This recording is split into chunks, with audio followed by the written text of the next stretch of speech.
Hey, what's happening out there, everybody? This is Lawrence, and I read about this story on Facebook, and this is something I happen to agree with in regards to corporate America. The other night in Ohio, a guy went to his local Little Caesars to get a pizza, a pepperoni pizza, and he brings it home, and he opens it up, and he and his wife notice that the pepperoni on the pizza, the pepperoni pieces, they're in the shape of a swastika. A swastika is the Nazi symbol that was used during World War II, where 6 million Jews were murdered in the Holocaust. Now, I don't know if the employees who did it were trying to play a cruel joke because they were bored, because they were thinking, okay, with this pandemic and everyone's social distancing and racial injustice, let's just mess around and make a swastika on a pizza and see what happens. If you ask me, that's a real sick joke. And it is never funny, ever, to do that. You can't be putting anti-Semitic stuff into someone's food. Ever, ever, ever. And I applaud Little Caesars for firing these two people. And these people, they need to pay restitution, if you ask me.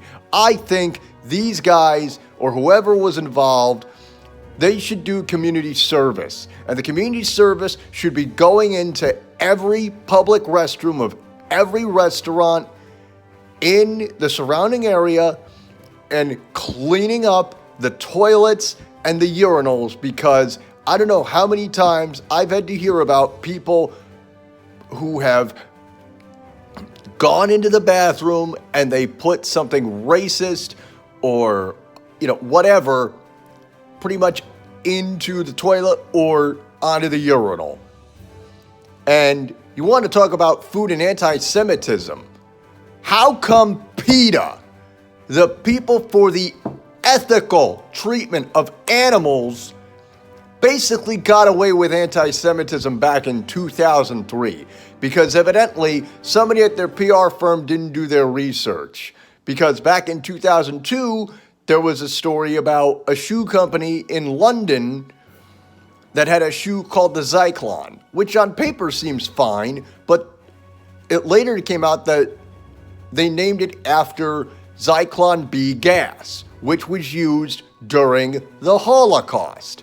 And so they had to backpedal, they apologized, that was unintentional. What did PETA do? In 2003, one of their fear-mongering campaigns, their bully tactics to convert people to vegetarianism or veganism, was to say, Holocaust on your plate. Yeah, that was their mindset. So let's compare the slaughter of 6 million Jewish people to that of what a chicken goes through when it goes to a slaughterhouse. That is totally different, and it's disgusting, and it took PETA 2 years to recover from that. Meanwhile, people still blindly support them. So, what do you think? Down there in the comments section, folks, what's your opinion? Do you think these guys should have been fired? Do you think they should have been suspended? Or do you think they should have been reprimanded with a simple, hey, don't do that again and just stick to making good pizza and make sure you don't overcook the breadsticks this time? I'm Lawrence Ross. Thanks for watching.